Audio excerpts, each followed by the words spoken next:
자, 요한일서 2장 1절부터 6절까지 말씀 같이 한번 저희들이 낭독하겠습니다. 다 찾은 줄 알고 읽습니다. 시작. 나의 자녀 여러분, 내가 여러분에게 이렇게 쓰는 것은 여러분을 하여금 죄를 짓지 않도록 하려는 것입니다. 누가 죄를 짓더라도 아버지 앞에서 변호해 주시는 분이 우리에게 계시는데 그는 우리 죄를 위한 화목 제물이시니 우리 죄만 위한 것이 아니라 온 세상을 위한 것입니다. 우리가 하나님의 계명을 지키면 이것으로 우리가 하나님을 참으로 알고 있음을 알게 됩니다. 하나님을 알고 있다고 하면서 하나님의 계명을 지키지 아니하는 사람은 거짓말쟁이요 그 사람 속에는 진리가 없습니다. 그러나 누구든지 하나님의 말씀을 지키면 그 사람 속에는 하나님께 대한 사랑이 참으로 완성됩니다. 이것으로 우리가 하나님 안에 있음을 압니다. 하나님 안에 있다고 하는 사람은 자기도 그리스도께서 사신 것과 같이 마땅히 그렇게 살아가야 합니다. 아멘. 할렐루야.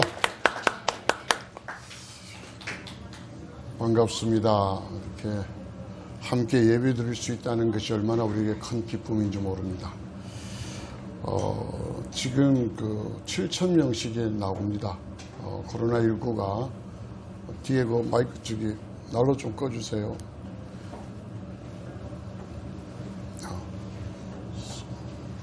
문은 조금만 닫아주시고, 네, 그러면 됩니다. 오미크론이 우세종이 되어서 우리 한국의 질병청에서도 이제 패턴을 좀 바꾸었습니다. 이제 확진이 되어도 집에서 치료합니다. 증상이 거의 없어서요. 그것도 일주일 정도만 집에서 자가격리하는 것이 치료라고 그럽니다. 그래서 증상은 되게 미미하고 감염되는 전파력은 되게 많이 뛰어나다. 그래서 지금 전 세계에 우세종이 되어 우리나라도 7,000명씩 이제 10,000명도 넘어가고 뭐 그렇다고 이야기합니다. 그런 상황 속에서 방역 폐쇄에 대하여 법원에 많은 시민단체가 제소를 합니다. 법원에서 시민단체 손을 들어줬죠. 그래서 방역 폐쇄하는 것이 국민의 기본 인권을 조금 침해하는 것이 맞다. 그래서 폐쇄가 많이 지금 흐트러졌습니다. 그래서 그런지 점점 더 많이 좀 이렇게 퍼지고 또 우리 교인들 중에도 이렇게 접촉자로 의심이 되어서 집에 좀 이렇게 계시다가 이제 이렇게 일주일 정도, 일주일 있었나요? 10일 정도 있다가 지난주에 온라인으로 예배 드리다 함께 돼서 또 반갑습니다. 유튜브 방송 채널 중에 유명한 가로세로 연구소에서 백신을 맞는 것이 어쩌면 더 위험하지 않는가 그 방송을 했다가 유튜브 채널에 의해서 일주일 동안 방송 금지가 되었습니다. 그래서 방송 정지됐습니다. 그뿐 아니라 뭐 함익병이라든지 뭐 여러 의사들이 백신에 대하여 좀 안 좋은 이야기를 방송에 실었는 거 다 삭제가 되고 영상이 다 삭제되어지고 또 좀 세다 싶은 사람들은 방송 정지가 되어지고 뭐 좀 그렇게 합니다. 1차 경고가 일주일 정지고요. 그래서 뭐 3개월인가 1개월 안에 3번 경고 먹으면 영구 정지 뭐 이렇게 페널티가 주는 모양입니다. 그 기준이 뭐가 있냐면은 WHO에서 말한 거하고 반대되는 소식들을 자꾸 전하면은 그것이 방송 금지의 사유가 된다. 뭐 그런 내용인 것 같아요. 그래서 우리가 지금 살고 있는 시대에 무엇가 진리인지, 뭐가 진짜 사실인지를 잘 모르는 좀 곤욕스러운 그런 시대에 있지 않는가 그런 생각을 해봐요. 대선을 앞두고 후보자들이 자기가 대통령감이라고 이야기를 하는데 우리 국민들은 상당히 좀 많이 의혹과 또 혼돈을 일으키고 있습니다. 그들은 할 수만 있다면은 자기의 어떤 허물들을 덮고 넘어가며 상대의 허물을 캐고 자기가 대통령으로 아주 적임자다 그렇게 이야기를 하는데, 여기도 마찬가지로 진실과 또 거짓이 아주 교묘하게 이렇게 섞여져 들어 있습니다. 일례로 그 한 후보의 아내와 수개월 동안 통화의 녹취를 어떤 그 기자가 몰래 이렇게 녹취를 했습니다. 도와주겠다고 하면서. 그러다가 그걸 터뜨렸습니다. MBC 방송국, 지상파 MBC 방송국을 통해서 터뜨렸습니다. 그래서 그 후보가 점수가 많이 여론에 많이 떨어지도록 그렇게 했는데, 터뜨리고 보니까 그 아내가 했던 이야기가 공감이 많이 되어서 오히려 그 후보의 지지도가 올라가는 또 이상한 현상들이 생깁니다. 그래서 우리가 맞다고 이야기하는 게 과연 맞는 것인가, 우리가 털렸다고 생각하는 것도 과연 털린 것인가를 한번 생각해 보게 됩니다. 초대교회도 이와 비슷합니다. 예수님이 살아계시고 또 부활하시고 성천하시고 이후에 제자들의 사역과 사도들의 사역과 그리고 이제 속사도 시대가 되면서 뭔가 이렇게 좀 불분명해지기 시작합니다. 그때 그 유명한 그 엉터리 복음서들이 막 나오기 시작했고, 우리가 잘 아는 도마복음이란 거 있죠. 돌 김용욱이라는 그 이상한 사람이 그 도마복음서를 강의하고 하는데, 그거는 그 당시에 진실과 거짓 사이에 교묘하게 끼워 맞춘 위경이다, 가짜 성경이다, 그렇게 판별을 한 겁니다. 그래서 우리 성경에 포함하지 않고 그냥 빼버린 거예요. 가짜라고 해서. 성경은 우리가 잘 알다시피 AD 한 400년경에 만들어졌습니다. 편찬되어졌습니다. 그 당시만 해도 성경이라고 돌아다니는 수많은 글들이 있었습니다. 근데 그걸 이렇게 모아야 될 이유가 뭐냐면은 진실과 거짓이 막 자꾸 섞여 있으니까. 성도들의 신앙이 굳건하게 써야 되는데 이것이 맞다고 하면서 글로 자꾸 끌려가니까 신앙이 자꾸 무너지게 되고, 그래서 예수님의 제자들이 모여서 참다운 성경, 정경이라 그랬죠. 이걸 바로 세워낼 필요가 있다. 그렇게 세운 게 성경입니다. 초대교회에 가장 많이 득세한 게 영지주의자입니다. 그들은 되게 고상한 채, 누구보다 거룩한 채, 영적인 진리에 눈이 밝아서 자기들의 영적인 상태가 일반 성도보다도 훨씬 더 높다고 주장하는 그런 사람 부류입니다. 그러다 보니까 그들이 가지고 있는 많은 지식, 인문학적 지식을 통해서 사람들을 휘어잡습니다. 똑똑하지요. 지성이 넘치고 우리 말하는 스펙이 굉장히 높은 사람들입니다. 그들이 말하는 하나하나가 수많은 사람들의 영향을 끼치게 되고, 그러면서 그들이 주장하는 건 하나님이 어떻게 인간의 몸에 들어올 수가 있느냐. 하나님의 영이 하나님하고 비교되었으면 더럽고 죄악스러운 인간의 몸에 그렇게 올 수가 없다라고 주장하고, 예수라는 사람에게 잠시 몸을 빌려서 그냥 빙의하듯이, 여러분 아시죠? 빙의하듯이 왔을 뿐이지 예수가 결코 하나님의 아들은 아니다. 이런 주장을 하게 됩니다. 그러다 보니까 많은 성도들이 거기에 많이 딸려갔고, 그러면서 그들이 주장하는 게 뭐냐면 이 육신은 가치가 없는 거야, 육체가. 그러면서 문란한, 도덕적으로 문란한 삶을 살기 시작하고, 이 교회가 자꾸 무언가 하나님의 가르침에서 벗어나 맞고 이그러지기 시작합니다. 근데 그렇게 살다 보니까 성도들의 기쁨이 없어요. 그래서 요한 1서, 사도 요한이 이 요한 1서를 쓰게 된 이유가 우리 속에 잃어버린 기쁨들이 회복될 뿐 아니라 그 기쁨이 많이 넘쳐나기 위해서 1장에 보면 나오죠. 이렇게 기록한다. 그렇게 말합니다. 근데 그 기쁨의 원인이 뭐냐 하면은 돈이 많아서도 아니요. 우리가 명성이 뛰어나서도 아니고, 요즘 같은 주식이 오르고 비트코인이 올라서 우리의 기쁨이 아니라 예수님과 사귀는 것이 우리에게 기쁨이다. 그렇게 이야기하는 거예요. 그 예수와 사귐이 기쁨인데 그 예수와 사귀지 못하고 진리가 아닌 것에 버물러 가다 보니 신앙의 삶이 기쁨이 아닌 무언가 삭막하고 어려워지더라는 거. 오늘날 우리와 비슷해요. 오랫동안 신앙생활을 해오면서 우리에게는 하나님이 주신 은혜로 말미암아 우리 속에 기쁨이 있어야 되는데 어디 간지 몰라요. 불평이 오고 원망이 나오고 짜증이 나고 이런 형편 저런 형편 속에서 스트레스 쌓이고 예수 믿는 사람들이 우울증에 걸리고 심지어 예수 믿는다 하고 하면서도 자살을 택하는 사람도 있고 여러 가지 많은 기쁨하고 관계없는 예수님이 이 땅에 오셨던 이유와 관계없는 그런 신앙의 삶을 사는 오늘의 우리에게도 이 성경, 이 말씀은 얼마나 유익한지 모릅니다. 그래서 지난주에 주신 말씀이 사도 요한이 성경을 통해서 우리에게 하나님의 말씀, 자기들이 들었던 하나님 말씀을 전한다 하면서 하나님은 빛이십니다 라고 이야기합니다.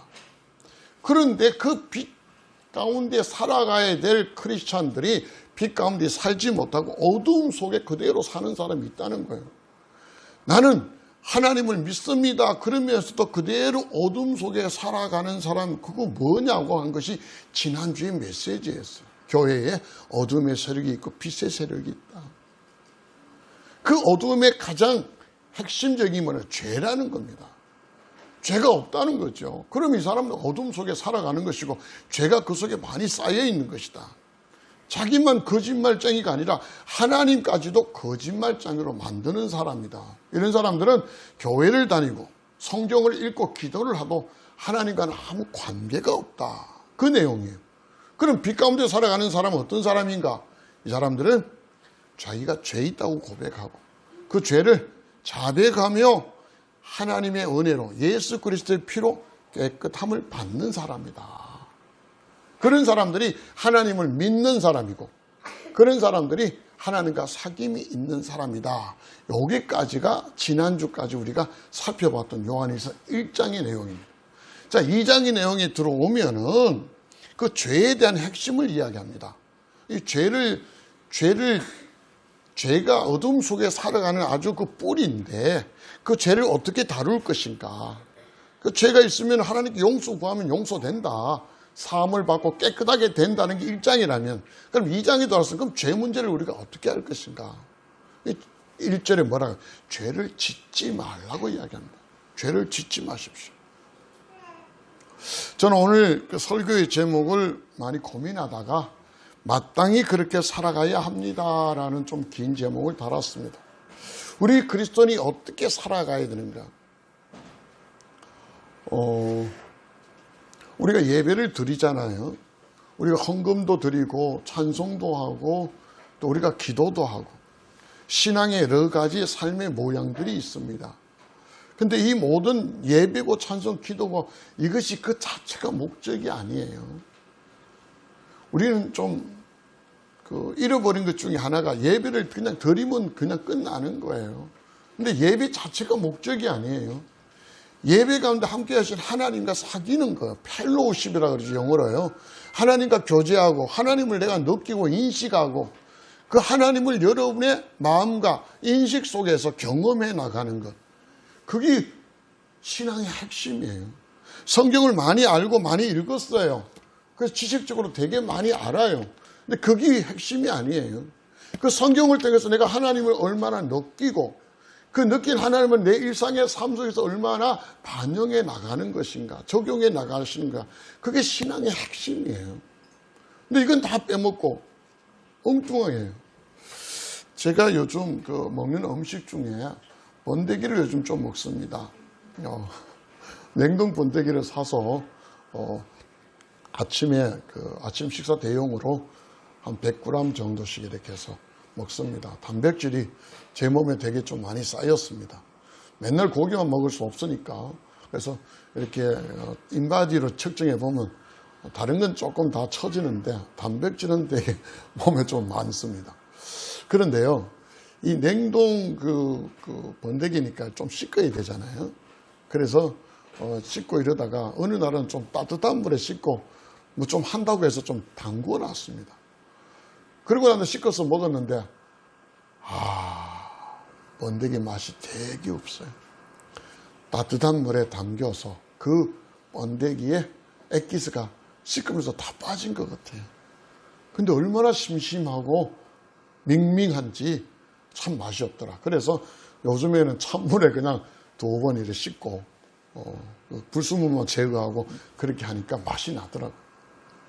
예배도 마찬가지예요, 여러분.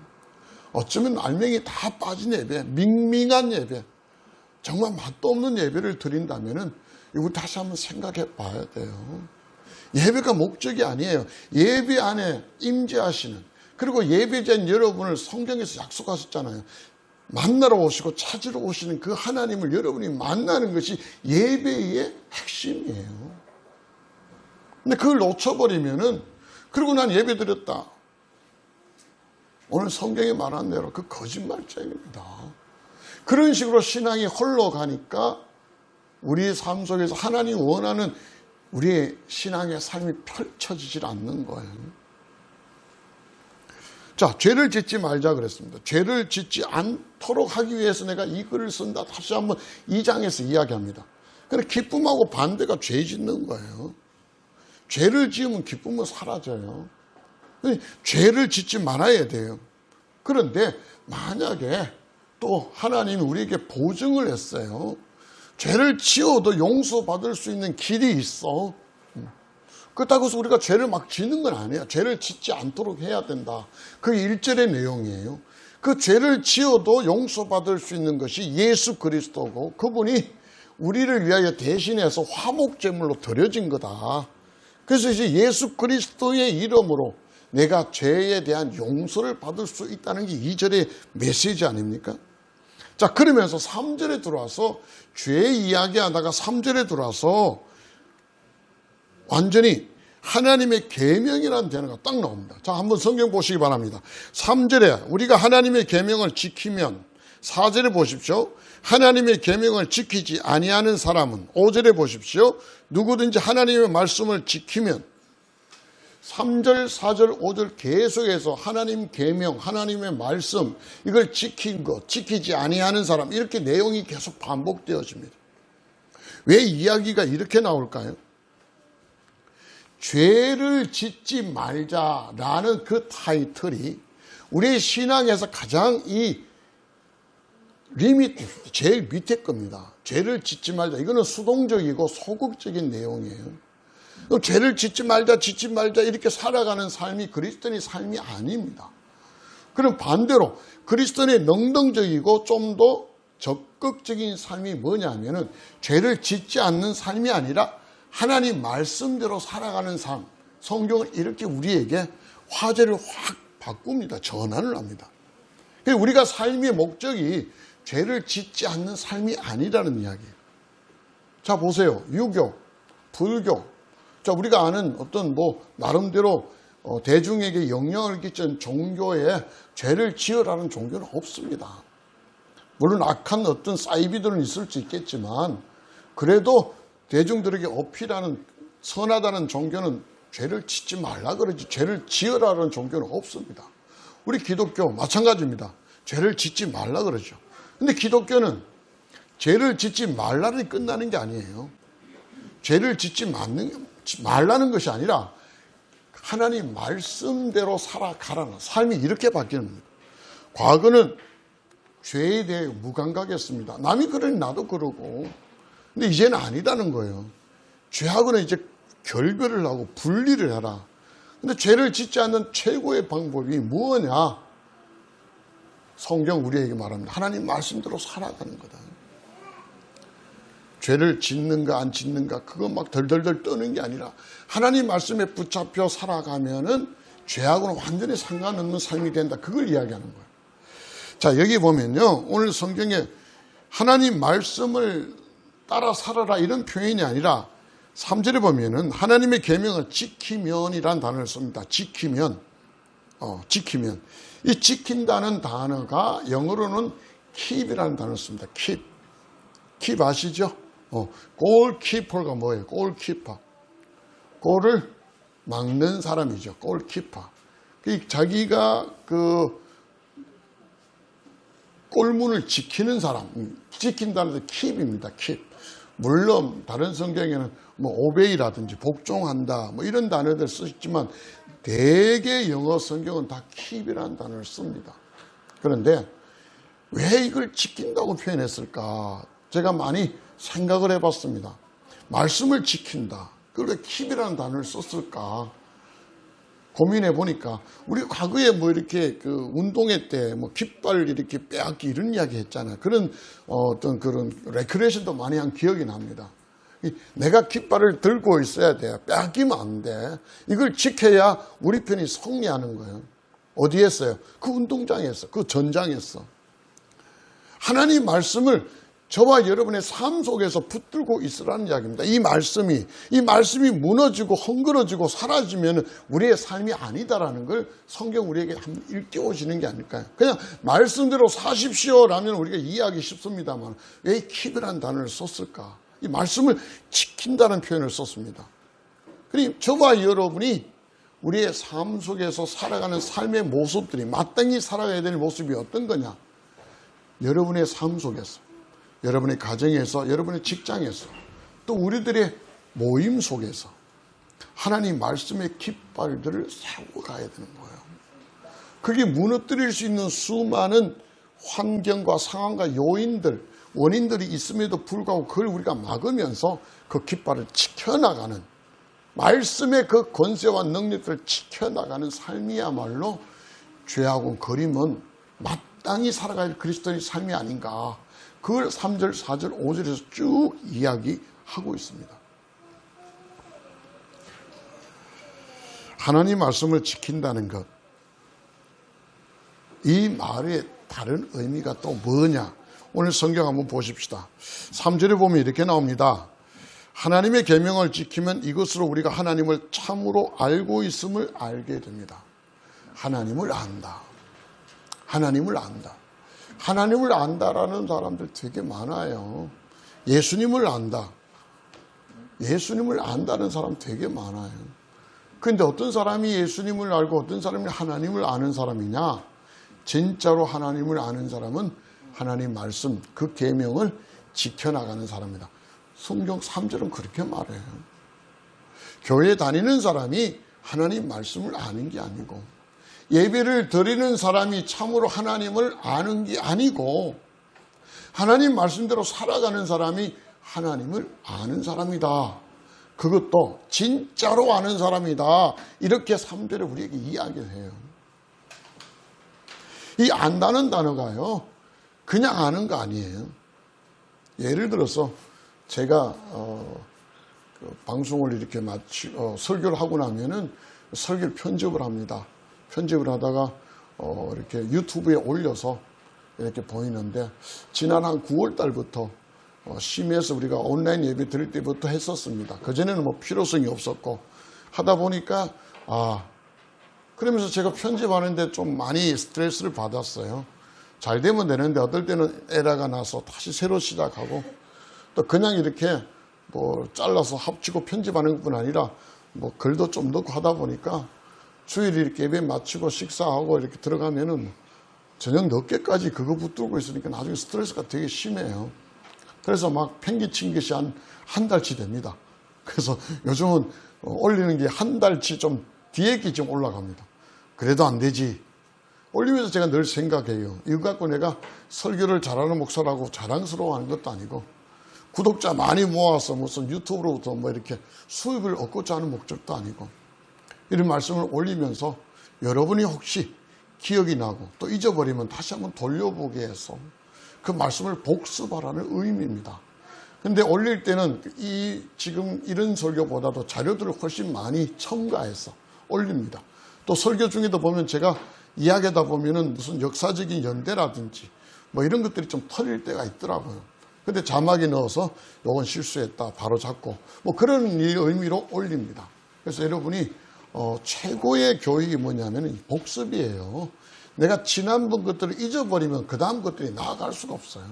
그래서 한번 여러분이 힘내질 때는 돌아봐서 한번 보시고, 여러분이 신앙과 저 함께 이렇게 자꾸 성장해 나가면 좋잖아요. 제가 설교할 때도 마찬가지입니다.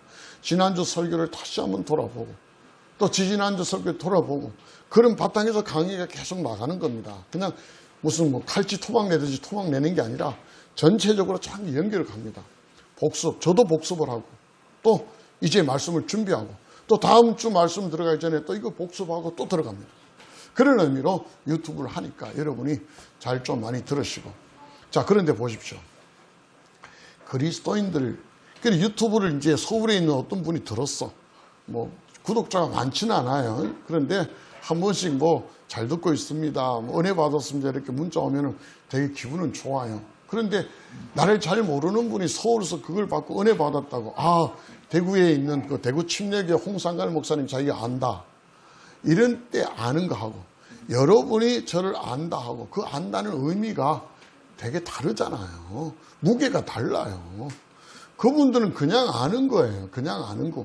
여러분은 그냥 아는 거 아니잖아요. 적어도 수십 년간 저와 함께 기도하고 말씀을 나누고 교제하고 좀 쉽게 말하면 찢고 뽑고 우리들의 사이가 그렇다는 거예요. 이런 의미가 안다는 거예요. 자, 여러분 그 마리아의 이야기 아시죠? 마리아가 어느 날 천사를 만날 때 천사가 뭐라고 말합니까? 너 이제 아이를 낳을 것이다. 그때 마리아가 깜짝 놀라서 하는 말이 이겁니다. 예? 저는 사내를 알지 못합니다. 저는 남자를 알지 못합니다. 이때 알지 못하는 이 단어를 써요.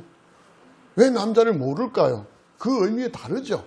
이 부부간에 안다라는 의미, 속속들이 안다는 의미예요. 하나님은 안다는 게 이런 거에다 말이에요.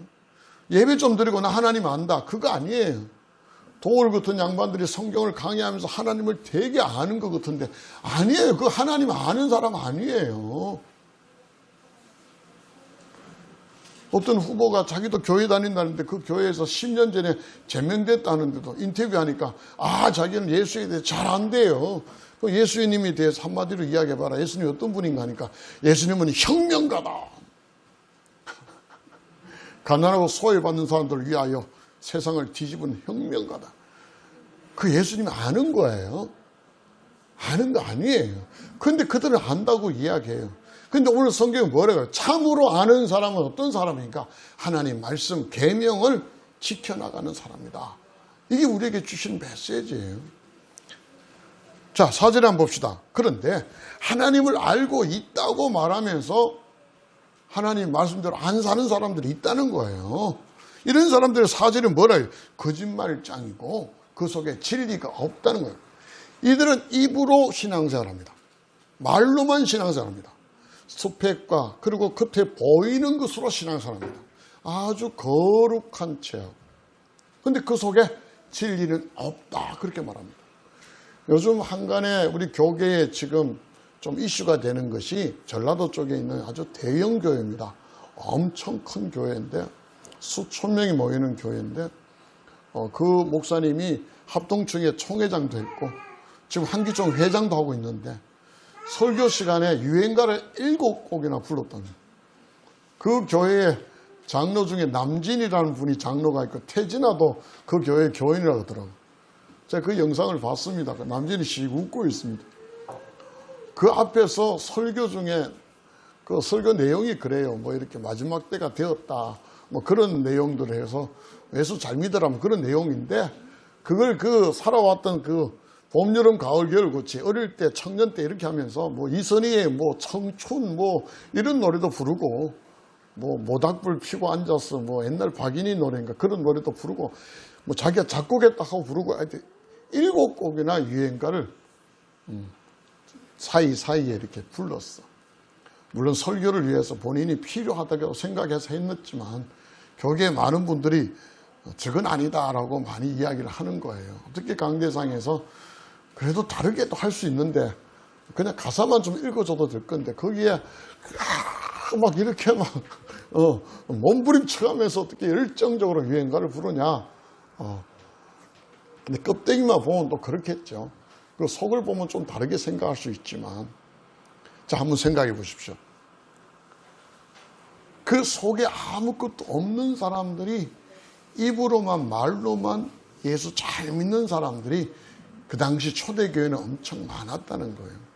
하나님을 전혀 모르면서 입으로는 번지르하게 말하는 이 영지주의자 이단들부터 엄청 많습니다. 지금 우리나라에도 이단 많잖아요. 그 이단들은 지들이 뭐 이상하게 변조해서 말씀을 전하지만 하나님 모르는 사람들, 그 속에 진리가 없습니다. 그런데도 그들은 있다고 이야기하죠. 심지어는 거짓말을 해도 복음만 전하면 된다고 거짓말을 반복듯이 합니다. 오늘 성경이 뭐예요? 거짓말은 죄라고 이야기하는데도 어쨌든 복음만 전하면 되니까, 예수 믿기만 하면 되니까 하면서 거짓말을 해서 지대를 이단으로 끌어들이는 사람들, 그 속에는 진리가 없어요. 거짓밖에 없다는 거예요. 이런 데 속지 말라는 겁니다. 그리고 정신 차려라는 거예요. 여러분은 어떤 사람입니까? 자, 우리 하나 더 나가면요, 5절에 한번 봅시다.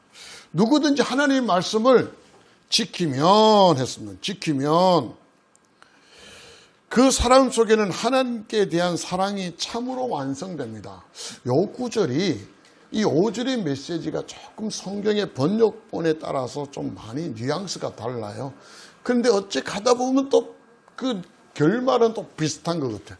자, 우리 세번역에는, 표준 세번역에는 어떻게 되어 있냐면은, 하나님 말씀을 지키면 그 사람 속에서는 하나님께 대한 사랑이 참으로 완성된다.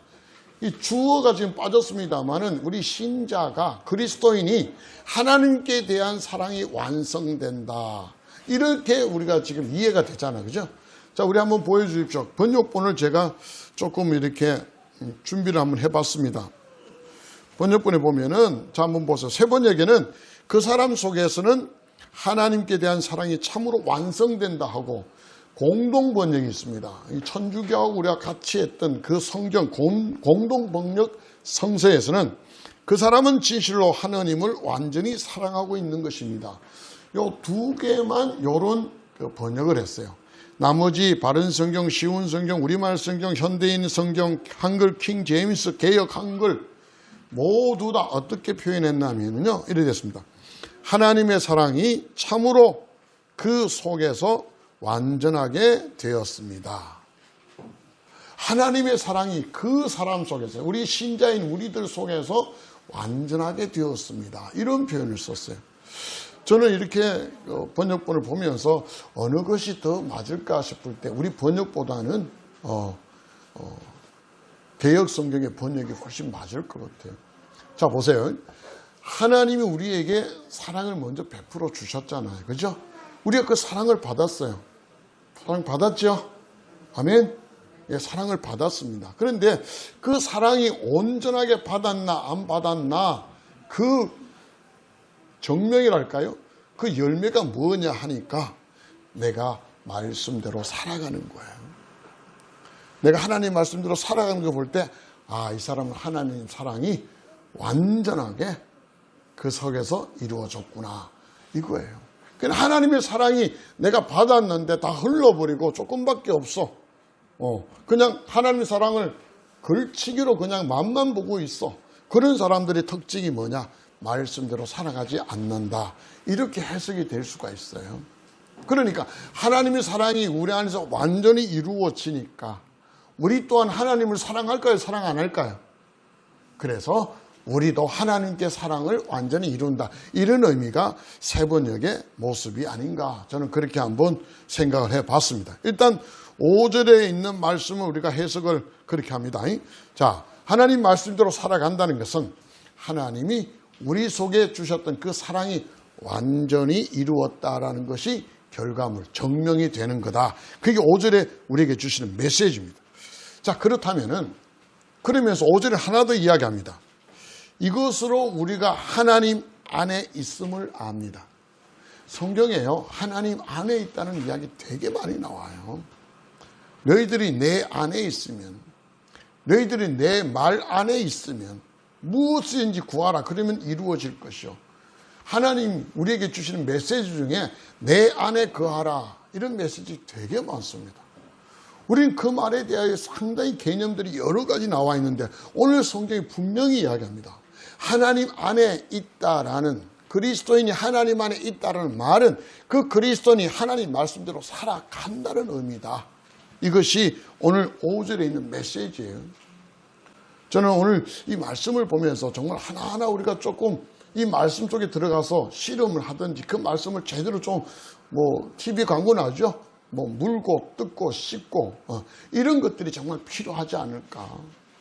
그래서 하나님 말씀을 지킨다는 의미가 쭉 나와 있습니다. 그걸 나중에 결론을 한번 모아볼게요.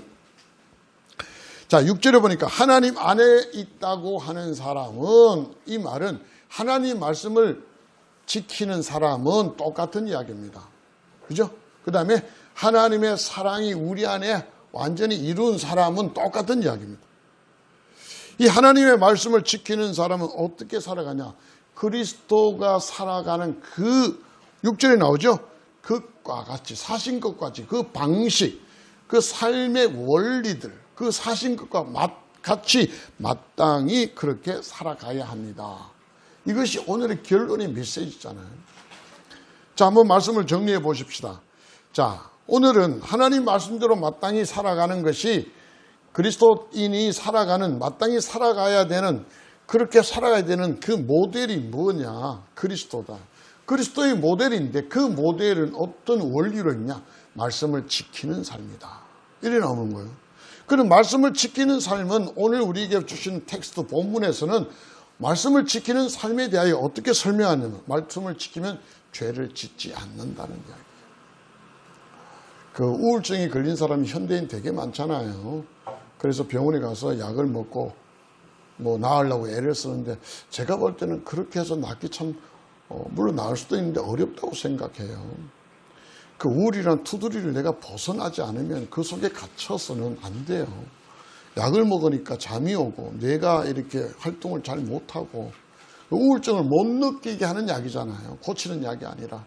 그러면서 그 약 기운에 의해 점점 잠식이 되어지고, 그런 사람들이 나중에 더 깊이 빠져들어갑니다. 우울증에 걸린 사람 제가 팁을 하나 드릴게요. 혹시 여러분이 삶 속에 스트레스를 많이 받아서 우울증이 걸렸습니까? 우리 아이들이 공부에 막 시달려가 우울증 걸립니까? 어쩌노 하고 뭐 다독이고 혼자 이렇게 처박아 두지 마십시오. 그냥 여러분 봉사하러 보내십시오. 여러분이 장원을 봉사하고, 여러분 어떤 섬기는 데 가서, 나누는 데 가서 열심히 봉사하고 사람 만나다 보면은 여러분 고쳐집니다. 우울증은 사람 만나야 돼요. 아, 사람 만나기 스트레스예요. 아니에요. 그렇게 내가 열려서 만나질 때 그게 고쳐지는 겁니다. 죄를 짓지 않으려고 애써 보십시오. 더 죄 짓습니다. 그때 우리에게 주신 메시지가 이거예요. 말씀을 지키는 삶을 가라. 그럼 죄 짓지 않는다. 말씀을 지키는 삶을 살아라. 그러면 그것이 진짜로 하나님을 아는 삶이다. 진짜 하나님을 아는 신자가 된다. 하나님 말씀을 지키는 삶, 당신이 바로 진리가 당신 속에 있다. 입에 있는 게 아니에요. 우리 삶에 있어요. 하나님의 말씀을 지켜가는 것이 하나님이 우리에게 주신 사랑을 우리 안에서 완성시키는 결론이다. 하나님 말씀을 지키는 삶이야말로 우리가 하나님 안에 있다라는 증명이다. 하나님 말씀대로 살아가는 삶이야말로 그리스도인이 마땅히 살아가는 방식이다. 성경은 오늘 이 짧은 6절에서 이런 진리들을 막 토해놓고 있습니다. 그럼 하나님 말씀대로 살아가지 않는 우리들의 모습은 어떨까요? 아직 거리가 먼 우리는 아직 하나님 안에 있다 말할 수도 없습니다. 걸쳐 있고요. 하나님을 안다고도 이야기도 할 수가 없습니다. 이스라엘 백성들이요, 얼마나 번제, 제사를 잘 드리는지 모릅니다. 1년에 몇 차례씩 자제 정기적으로 드리고, 조금 찜찜하면 속죄제 드리고 번제 드리고 엄청나게 드렸습니다. 근데 하나님 뭐라 그래요? 오지 마라 그랬습니다. 너희들이 재물을 갖다 바치고 여전히 죄악을 행하는데 오지 마라. 내 마당만 더럽힐 뿐이다. 내가 언제 고기 먹고 싶다고 했나? 와서 고기 태우지 마라. 징그럽다. 이런 표현을 굉장히 성경이 많이 합니다. 그러면서 여러분 잘 알잖아요. 북이스라엘이 망하기 전에 호세아가 얼마나 외칩니까? 그리고 그들이 망하고 난 다음에 70년 뒤에 돌아와서는 그 호세아 성경을 보고 얼마나 울었을까요? 우리가 하나님을 압시다. 더 힘써 여호와를 알자고 외쳤어요. 그 알자가 뭐예요? 하나님 말씀대로 살아가자는 이야기예요. 지식적으로 성경 많이 읽자가 아니에요. 하나님이 원하는 게 무엇인가를 제대로 알고 그 삶 속에서 우리가 살아가자는 이야기입니다. 오늘 내 모습들이 현대가 뭐예요? 소객보다 그때 것을 더 많이 번지르 내놓습니다. 교회 가도 뒤에 보면 막 엄청난 것들을 많이 갖다 붙이고 뭐 글자도 쓰고 난리를 칩니다. 근데 그런 장식이 중요한 거 아니에요. 그 안에 있는 내용들이 중요합니다. 여러분 기억하십시오. 교회가 크고 뭐 사람 많이 모이고 그게 중요한 게 아니에요. 여러분이 아무리 그럴듯한 곳에서 하나님을 경험하지 못하면 그거요. 뭐 이렇게 뽑기 할 때 꽝이에요, 꽝. 다음 기회에. 지금 그냥 꽝이에요. 그런데 아무리 어떤 곳에서도 내가 하나님을 경험할 수 있다면 그건 대박이에요, 대박. 신앙을 이렇게 만들어 가야 돼요. 초대교회도 그렇고 지금도 그래요. 번질번질하고 뭔가 자꾸 읽고 스펙 내고 괜찮아 보이는 그런 것이 괜찮다고 생각해요. 근데 신앙은 절대 그렇지 않습니다.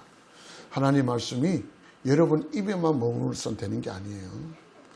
물론 아예 좋아. 그런데 그 말씀이 여러분 삶 속에, 여러분의 가정과 직장과 여러분이 행동하는 그 삶 속에 그 말씀들이 들어가고 그 말씀들이 여러분이 지켜나가는 것. 그것이 오늘 성경에서 우리에게 주시는 진짜 메시지입니다. 뭐 교회 개혁하는 엉터리 세력들 되게 많습니다. 그럴듯하게 내세우고 교회를 뒤엎는 그런 착용화된 세력이라고 제가 지난주에 말씀을 전했습니다. 그런데 저와 여러분 꼭 기억하십시오. 교회 개혁은 아니요, 신앙의 개혁이에요. 여러분과 제가 개혁을 하지만 그 개혁은 회복입니다. 뒤엎어버리는 거 아니에요. 내 속에 하나님이 주셨던 그런 은혜들을 다시 회복시키는 거예요. 그래서 묵은 것들을 갈아내고 부드럽게 만드는 것, 그 회복이에요. 이제 우리가 그걸 할 때다. 농사 짓는 분들은 그렇잖아요. 한 해 농사 짓고는 다 갈아엎습니다. 그대로 씨 뿌리는 농사꾼은 아마 없을 거예요. 그런 농부는 없을 거예요. 다 갈아엎습니다. 그러고 난 다음에 다시 씨를 뿌리고 또 모를 심고 그 기본이잖아요. 근데 우리 신앙은 작년에 올해 새로 시작했는데 하나도 갈아엎지 않아요. 그냥 가요. 그걸 소위 세상에서는 피드백이라고 합니다. 신앙에 있어서 갈아엎는 피드백들이 반드시 필요합니다. 오늘 이 말씀을 통해서 저와 여러분이 하나님 말씀대로 산다는 것이 어떤 의미를 가지고 있는가, 또 그것이 얼마나 중요한 것인가, 그것이 얼마나 마땅히 그렇게 살아가야 되는가를 꼭 기억하시고 부족하지만 한 걸음 한 걸음 떼면서 이 모델로 나아가는 저와 여러분 되시기를 주님의 이름으로 축복합니다. 기도하겠습니다. 살아계신 하나님, 늘 감사하고 고맙고 하나님의 은혜에 찬양합니다. 오늘도 저희들이 팬데믹 상황 속에서도 함께 모여 대면으로 예배드리게 해주시니 참 감사합니다. 지금 수천 명이 확진자가 나왔다고 야단을 치지만 우리의 신앙이 그러한 환경과 상황들을 이겨나갈 수 있는 믿음으로 나아갈 수 있도록 도와주시옵소서. 오늘도 주신 말씀 선포했습니다. 이 말씀을 통해서 권세와 능력이 우리를 사로잡게 하시고 그 말씀들을 우리의 삶 속에서 우리 가정과 직장과 우리의 일터와 우리의 삶의 현장에서 지켜나가는 믿음의 삶을 살아갈 수 있도록 도와주시옵소서. 감사드렸고 예수님의 이름으로 간곡히 기도드리옵나이다. 아멘.